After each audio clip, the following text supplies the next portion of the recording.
有個香港嘅街坊咧留言俾 Jojo， 佢話咧一定要我嚟火炬依邊，即係我哋中山嘅博愛路上嘅屋苑咧嚟睇下嘅。咁佢以前高峰期咧5年前嘅價格咧係15,000到16,000蚊之間嘅。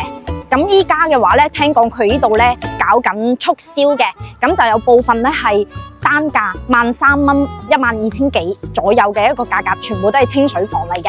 咁我呢個香港嘅朋友仔咧，佢好搞笑啊，因為佢係揸私家車嘅，佢一定咧要揾翻中山呢邊靠近深中通道嘅屋苑，因為咧佢覺得咧即係深圳嘅房價咧特別高到有啲離譜啊，所以佢咧就放眼向中山呢邊啦。特別依家咧揸私家車嘅香港朋友仔咧，有港車北上兩地牌咧，就可以好方便咁翻嚟大陸呢邊。咁事不宜遲啦，我哋入去幫佢了解一下。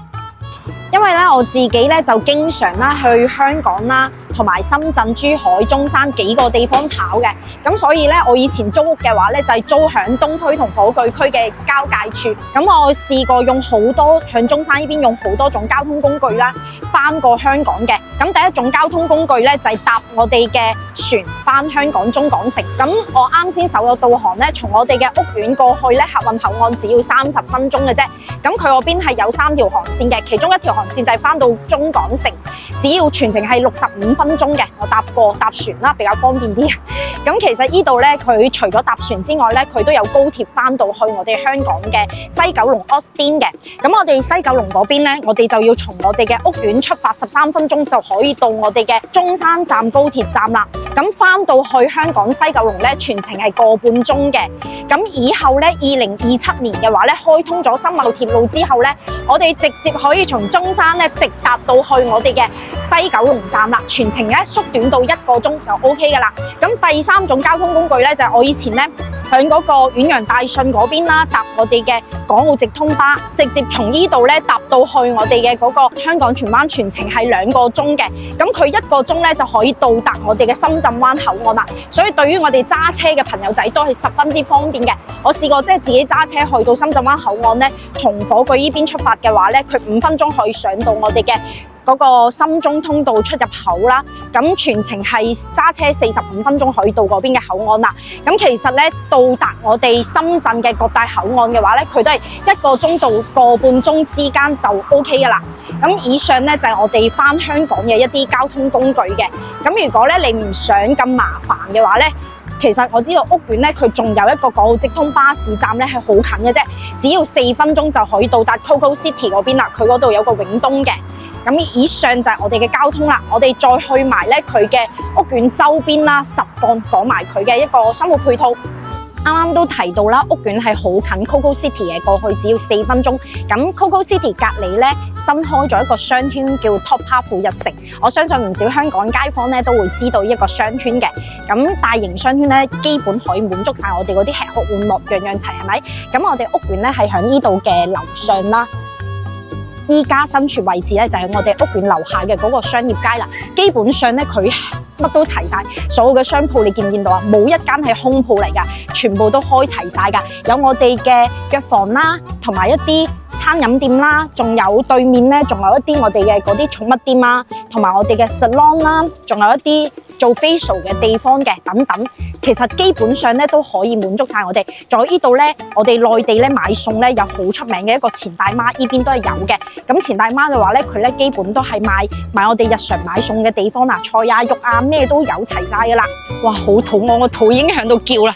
依家已經係12點鐘中午時間啦。咁我求其揾一間嘢咧入去睇下。我記得咧，我以前咧好耐之前喺香港做嘢咧，食求其一個嗰啲燒味飯啊、快餐啊，都要成50蚊嘅港紙啊！我哋睇下中山市區佢嘅一個消費係點嘅。咁我哋依家入到嚟嘅話咧，佢呢度基本上嘅飯咧都係10幾蚊啦，同埋20幾蚊嘅。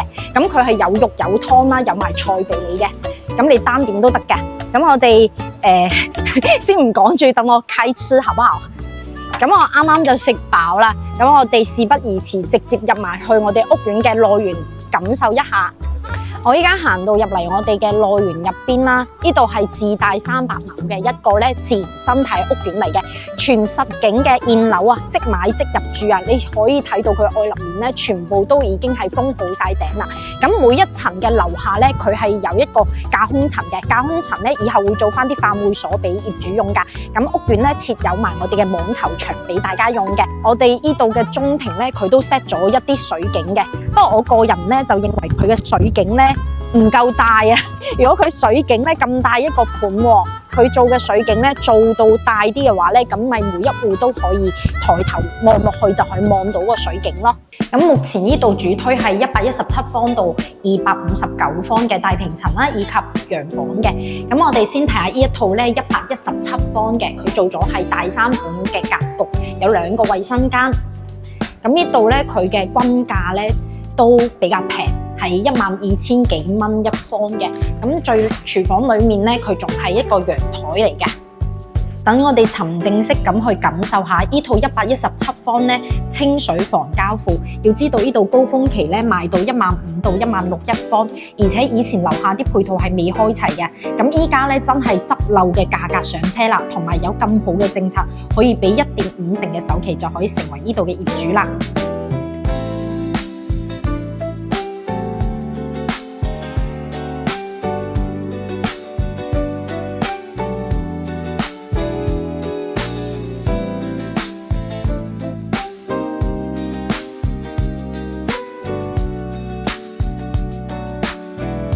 哇！咁我啱啱咧刷手機咧，見到一個香港嘅街坊，佢留言俾我咧，叫 Jojo 咧幫佢睇埋呢一個屋苑嘅大平層嘅。咁我哋事不宜遲，繼續下一 part， 我哋睇埋呢一套187方嘅大平層。咁佢係4房3衛嘅格局嚟嘅，你哋去感受下。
睇完覺得呢個屋苑嘅大平層同埋洋房點呢？咁我個人就覺得咧，佢有好有唔好嘅。唯一嘅缺點就係佢全部都係清水房交付，但係冇辦法啦，因為呢邊嘅話咧，大陸呢邊咧佢好多大面積嘅大平層啦、複式啦同埋別墅咧，一般都係清水房交付嘅。咁我見到好多香港嘅朋友仔咧，佢哋好怕麻煩，我自己都好怕麻煩，怕搞嗰啲裝修。咁我哋公司都係好人性化嘅，我哋都係有翻啲裝修公司，即係會去幫你哋做一個多個方案俾你哋揀翻嘅。你哋根據自己中意嘅一個裝修嘅 style 啦，去揀翻補翻啲裝修款就 OK 噶啦。咁講翻屋苑嘅好啦，咁其實佢係實打實嘅，所有配套我哋都係眼見為實，已經係有噶啦。佢呢度就唔需要同你吹啲未來嘅嘢嘅，因為咧我個人係中意嗰啲落樓咧咩都齊晒，咁我哋買個餸啊，去行下街啊，都唔使下下去揸車出去啊嘛，係咪好方便啊？咁同埋我咧就好懶㗎，有時咧揸車揸耐咗咧，我咧就想換一種交通工具啦，所以呢度咧好啱我啊，因為佢係有多種交通工具俾我哋選擇嘅。如果大家咧對大灣區邊啲屋苑咧感興趣咧，都可以評論區留言俾 Jojo 嘅。對於個屋苑感興趣，記住留言個8俾我，跟住我會 send 翻呢個屋苑嘅資訊俾你哋。呢期就到呢度啦，我哋下期再見，拜拜。